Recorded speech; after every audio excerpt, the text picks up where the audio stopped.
Salut tout le monde, c'est Etrose. Alors aujourd'hui, on se retrouve pour une nouvelle vidéo. Juste avant que ça commence, n'hésitez pas à aller voir ma vidéo sur les tops 2024 au box-office. Donc aujourd'hui, on se retrouve pour la toute dernière vidéo de l'année 2024. Et oui, c'est passé super vite. Alors, de base, je devais sortir 2 autres vidéos avant 2025. Malheureusement, j'ai quelques contretemps qui a changé mes plans. Mais vous inquiétez pas, les 2 vidéos qui devaient sortir avant 2025, je vais les sortir très vite dans la semaine là. Juste avant que la vidéo commence, je voulais vraiment vous faire un mini bilan de la chaîne en 1 à 2 minutes max. Voilà. Déjà, il faut savoir que c'est ma première vraie année, on va dire, sur YouTube. Car l'année dernière, j'avais commencé pour la première fois les vidéos avec micro en mars. Et wow, quelle année de folie. Plus 80 000 vues, plus 800 abonnés, et ça en seulement 1 an. Donc déjà, merci beaucoup. Le concept qui fonctionne, mais à la folie sur ma chaîne, ce sont les sorties du mois. Voilà, ça vous plaît énormément, donc je vais continuer en 2025. Ensuite, j'ai tenté le concept sur les films qui ne sortiront jamais, qui vous a également beaucoup plu. Et un petit tease, mais une partie 2 est en préparation. Bref, jamais j'aurais pensé faire une année aussi exceptionnelle. Donc merci du fond du cœur vraiment, et j'espère que ça continuera en 2025, que vous serez toujours aussi fidèles. De mon côté, je suis vraiment boosté à 200% avec plein de concepts. Alors mon défaut malheureusement en 2024, c'était que je sortais très peu de vidéos hors sortie du mois. Mais ça va radicalement changer en 2025, je vous le promets. Et en plus cette année on a passé un énorme cap, le cap des 1000 abonnés. Donc du fond du cœur, merci beaucoup. Bref, près de blabla, je voulais faire ce mini-bilan. Passons à la dernière vidéo de l'année. Donc c'est l'inverse de celle sortie il y a 2 jours. Là, je vais vous faire le classement des plus gros flops de 2024 au box-office. Donc pour le classement, je vais partir du film qui a fait le moins perdre d'argent en studio, mais qui reste quand même un flop. Et pour finir, avec le film qui a fait le plus perdre d'argent en studio. Vous êtes prêts? C'est parti. Donc on commence ce classement avec une suite, je pense, qu'il a fait énormément parler d'elle. Le premier avait été un énorme succès, mais celui-ci est un flop. Je parle bien sûr de Joker, Folia 2.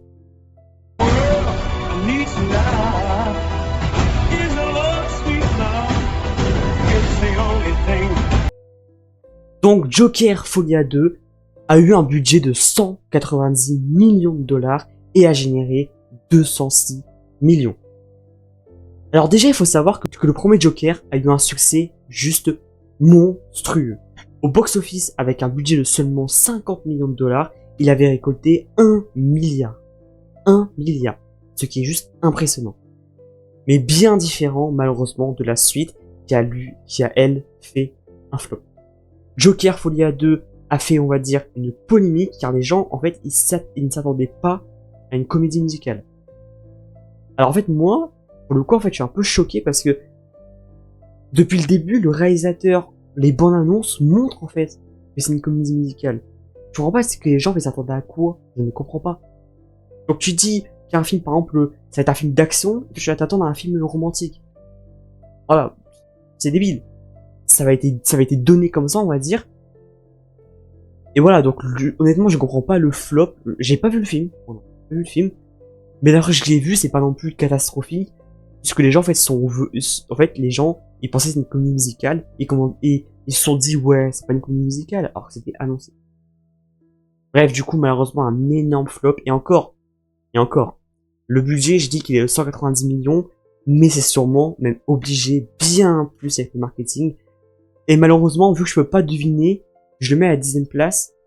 Si, avec certitude, on sait que ça a fait 100 millions de marketing, là, ça aurait grappé à la première place. Voilà. Mais vu qu'on sait pas, je me base uniquement sur le budget sans marketing pour tous les films. Du coup, c'est un gros flop, même si c'est pas le pire, vu c'est mon 10e. Pour la 9e place, je pense que c'est le film de ce classement pour moi, c'est le film le plus triste du classement. Il ne mérite pas d'être dans ce classement, justement. Il ne mérite pas d'être considéré comme un flop. Je parle de Furiosa, une saga Mad Max. Je suis Furiosa! L'ange des ténèbres.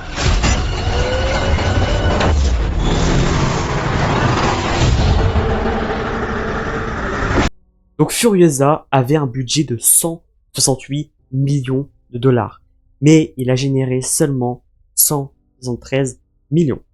Je sais pas si vous attendez à ça, mais Furiosa est dans le classement des flops de 2024. Pour moi, c'est triste parce que de mon côté, j'ai vu le film et il est trop bien. Voilà. De mon côté, je l'ai adoré et je ne comprends pas pourquoi il a flop. Je n'arrive pas, encore maintenant, ça fait longtemps que je le sais qu'il a flop, mais je n'arrive pas à comprendre. Le film est très bien, il a de l'ambition, il a tout ce qu'il faut pour faire un bon film. Est-ce que les gens s'attendaient à un autre film en allant le voir? Moi, je pense surtout que depuis le début, en fait, les gens ont boycotté le film. Voilà, j'en voyais toujours avec les avis, même pas en ayant vu le film, juste avec la bande-annonce en disant ouais, ça va être nul, etc. En fait, la bouche à oreille, on m'a dit je vais pas aller le voir, je vais pas aller le voir. Du coup, personne n'a été le voir. Et puis voilà, le résultat, ça a fini en flop, ce qui est vraiment très très triste. On continue avec la 8ème place de ce classement des plus gros flops de 2024. Et on arrive avec le seul film Marvel. Et je pense que vous savez de qui je parle parce que il a énormément fait parler de lui. Madame Web.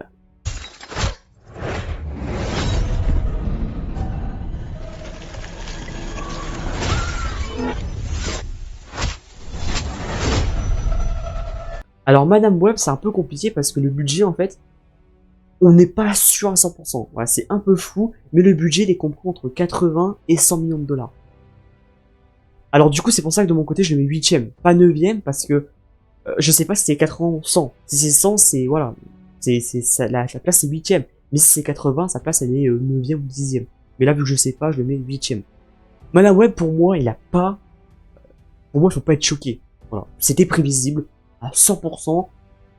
Voilà, le film, déjà, je trouve, il a été mal présenté, même le film, il est vraiment pas terrible.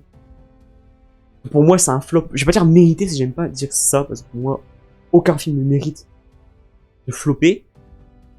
Mais voilà, il faut le dire que malheureusement, c'était un pas très bon film Marvel, selon moi, bien évidemment, et c'était prévisible. Voilà, c'était absolument prévisible. Tout le monde le disait, tous les plus grands médias le disaient que ça allait flop. Il n'y a pas de surprise là-dessus. Après, c'est pas non plus catastrophique le film, mais il est pas terrible. Au numéro 7 en France, je pense pas qu'il y a trop de personnes qui connaissent le film, même s'il a quand même fait quelques entrées. C'est avec Kevin Costner. C'est un film qui aura plusieurs chapitres. Je parle de Horizon, une saga américaine, chapitre 1.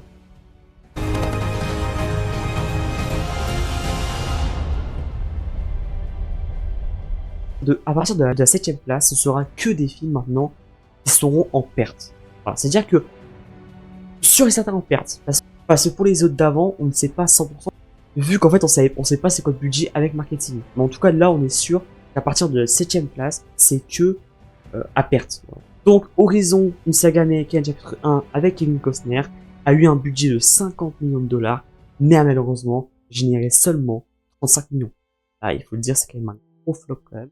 Mais en tout cas, voilà, j'ai pas passé 10 ans là-dessus, parce que je ne connais pas le film. Voilà. Je sais qu'il existe, voilà, j'ai vu la bande-annonce, etc. Mais voilà, je ne l'ai pas vu. On va se mentir, ça m'intéresse pas trop le film, mais d'après ce que j'ai vu, il est pas mauvais.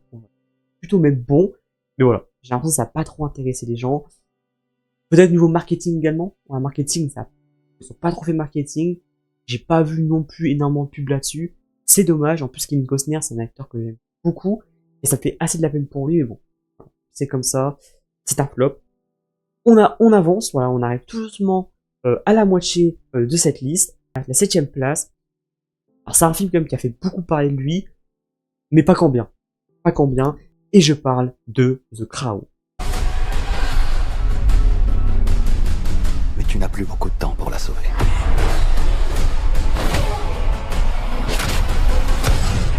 Alors avec un budget de 50 millions de dollars, il a récolté seulement 22 millions. Donc là également, beaucoup de pertes sur ce film.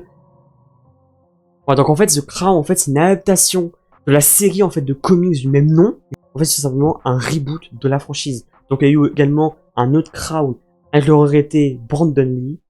En fait, je pense en fait c'est ça qui a pas plu aux gens, c'est qu'en fait vu que c'est une adaptation, les gens ont beaucoup comparé les deux. Et voilà, pour eux, je pense en fait c'était inutile de faire une autre adaptation. celui-ci était suffisant. D'après j'ai entendu, voilà, personnellement j'ai pas regardé le film, mais d'après j'ai entendu, c'est surtout ça les critiques en fait. Et voilà, on y est, on est à la moitié de ce classement, on arrive maintenant à du très très lourd niveau perso. Bon, et on commence avec un film que je n'ai pas vu mais je compte voir. Parce que vraiment le scénario je trouve vraiment original et je comprends pas pourquoi il a flop. C'est un film avec Tom Hanks, je parle de Hair. Je te présente Margaret. Enchanté, Margaret. Enchantée moi aussi, monsieur Young. C'est fou ce que le temps file vite. Hein. C'est fou, oui. Alors Hair, avec un budget de 50 millions de dollars, il a généré seulement 22 millions. Et oui, là également, c'est un très très gros flop. Alors, honnêtement, là pour le coup, je ne comprends pas trop. J'ai vu que certains défauts disaient par rapport à l'angle de la caméra. Parce que après j'ai compris, c'est une volonté du réalisateur, c'est fait exprès par rapport à l'histoire tout simplement. En plus, surtout, c'est dommage parce qu'en plus, ils ont réuni toute l'équipe de Forrest Gump. Voilà, donc c'est vraiment très dommage. Et surtout que le synopsis, je trouve vraiment que c'est très original. On voit des personnes à travers les âges et à travers les époques. Hommes et femmes, en fait, qui défilent dans un lieu, dans une seule pièce, en fait. Et ça, je trouve original. C'est en fait une seule pièce filmée avec des personnes qui passent, les années qui passent aussi. Et pour moi, c'est très original. Je comprends pas le flop, et peut-être que quand je verrai les films, je comprendrai. Mais en tout cas, là, à l'heure où je parle, pour moi, c'est un flop incompréhensible. On arrive bientôt dans les 3 derniers. Là, on est à la 4ème place de ce malheureux classement des plus gros flops de 2024 au box-office. Et là, on se retrouve en face d'un film vraiment ambitieux. Vraiment ambitieux et avec une bonne annonce pourtant qui m'avait beaucoup hypé. Avec en plus un assez bon casting, avec notamment Scarlett Johansson et Channing Tatum. Voilà, il y a 2 grands acteurs. C'est finalement, ça finit avec un très très gros flop. Et je parle du film Fly Me to the Moon. C'est moi. Vous êtes le génie de Manhattan? Et vous, le directeur de lancement, j'imagine. On m'a embauché pour vendre la ville. Avec un budget de 100 millions de dollars, le film a généré seulement 41 millions. Comme je vous ai dit, c'est avec Scarlett Johansson et Channing Tatum. Et de mon côté, je trouvais vraiment que la bande-annonce donnait envie. On m'a vraiment donné envie. Et le synopsis aussi, en fait. Finalement, je pense que le film n'a tout simplement pas conquis les fans. Il n'a pas conquis, il n'a pas réussi en fait à... En fait, ça n'a pas attiré les gens en salle. Voilà, c'est ça que je cherchais, ça n'a pas attiré les gens en salle.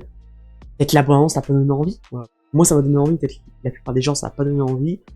Voilà. Après, j'ai vu des retours. À ce qui paraît, c'est assez ennuyant. Les acteurs sont bons, mais par contre, le scénario est assez ennuyant d'après ce que j'ai compris. Et voilà, tous les flops sont tristes, celui-là est particulier parce que c'est quand même un très gros casting et c'est dommage en fait. Je pense qu'ils ont quand même beaucoup investi là-dedans. C'était un projet ambitieux, malheureusement ça n'a pas fonctionné. Et voilà, on se retrouve dans le top 3 des plus gros flops de 2024 et là vraiment, pour le coup, c'est des films qui ont vraiment fait une perte monumentale au studio. Voilà, c'est une perte violente. Pour le 3ème, c'est la seule adaptation d'un jeu vidéo du classement. C'est un jeu quand même très populaire, donc je m'attendais quand même que ça allait fonctionner. Je parle de Borderlands. Puis ça, une échelle. Malheureusement, mon design ne facilite pas ce genre de... Bon. Quand faut y aller.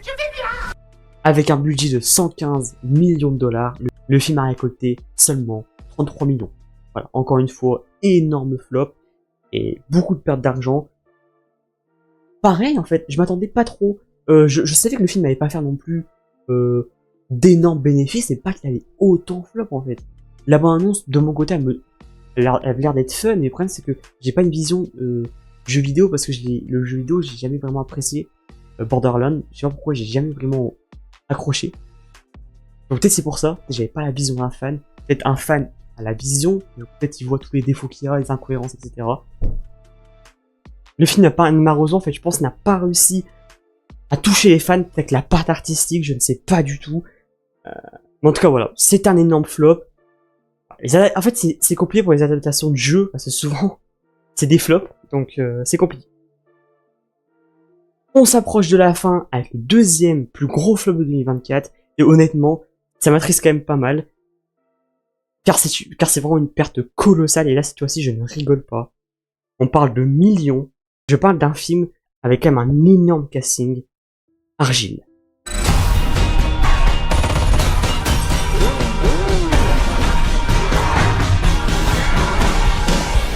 Argylle avait un budget de tenez-vous bien, 200 millions de dollars. Oui, 200. Le film a généré seulement 95 millions. Là, vraiment, on parle vraiment d'une perte, mais colossale. Ça fait quand même mal, parce que c'est les studios, les pauvres. Surtout que le projet était également aussi ambitieux, parce que la bande-annonce, moi, m'avait également donné envie. Le casting, il avait quand même Henry Cavill, John Cena, voilà quoi, il avait quand même du très très long au niveau du casting. Et une preuve encore pour dire que le casting ne fait pas tout. Il peut avoir un énorme casting pour que le film peut bider, comme ce film-là. Je ne l'ai pas vu non plus. Voilà, dans le classement, j'ai quasiment vu aucun film. Comme je dis dans la présente vidéo, j'ai pas eu beaucoup de films en 2024, donc voilà. Mais voilà, Argylle, j'ai entendu beaucoup de retours sur ça, et pareil, d'après ce que j'ai entendu, c'est assez plat comme film. Il y a pas beaucoup de choses qui se passent. Et voilà, quoi, c'est bien dommage, parce que d'investir autant d'argent, 200 millions de dollars, pour finalement, que ça fasse un flop monumental. Pour moi, je trouve ça, mais, ça triste, en fait. Je trouve ça triste. Et voilà, on y est, maintenant, le top 1 de ce classement, qui sera élu le plus gros flop cette année 2024. J'appelle à la barre, Megalopolis. Tous âges, bienvenue. Est-ce que cette société... Megalopolis a eu un budget de 120 millions de dollars et il a généré seulement, je dis bien seulement, 14 millions. Je sais pas si vous vous rendez compte en fait. 14 millions alors qu'elle a coûté 120 millions. C'est une perte de plus de 100 millions de dollars.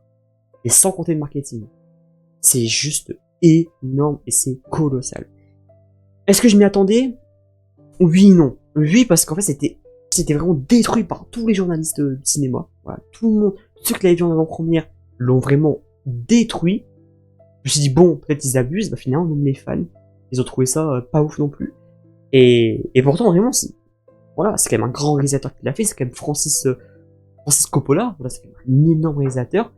Mais finalement, qui réalise un film qui fait le plus gros flop de 2024, quoi. C'est le plus gros flop. Peut-être au niveau des attentes, c'est Joker Folie à 2, mais au niveau des chiffres, au niveau du ratio budget-recette, et bah c'est colossal. Voilà. J'ai pas les mots à dire parce que ça fait vraiment extrêmement mal. Je sais pas comment les studios vont faire pour s'en remettre de cette perte, parce que c'est quand même assez énorme. Je l'ai pas vu non plus, mais voilà. Il me donne pas trop envie. Enfin, honnêtement, il me donne pas trop envie de regarder. Peut-être que j'en regarderai un jour. C'est pour ça que moi personnellement, j'ai pas jugé. Mais en tout cas, voilà, le film va faire un énorme bid, le plus gros bid de 2024. Et puis voilà, quoi, simplement. Et puis voilà. Donc voilà, c'est la fin de cette vidéo. Donc j'espère qu'en d'habitude que cette vidéo vous a plu. Voilà, c'était une vidéo sur les flops. J'ai fait une vidéo également sur les tops, j'espère également que ça vous a plu les deux. N'hésitez pas à me dire dans les commentaires, est-ce que pour vous, il y a des films qui ne méritent pas d'être considérés comme un flop. Personnellement, je pense notamment à Furiosa. Moi, il ne mérite pas du tout sa place. Et voilà, c'est comme ça. Encore une fois, une très bonne année 2025, la santé, la famille, etc. Que tous vos projets se concrétisent. Et puis voilà, n'hésitez pas à liker la vidéo et à la partager si ça vous a plu. Et surtout, à vous abonner et à activer la cloche de notification pour ne rater les prochaines vidéos. C'est Rose, portez-vous bien, ciao ciao.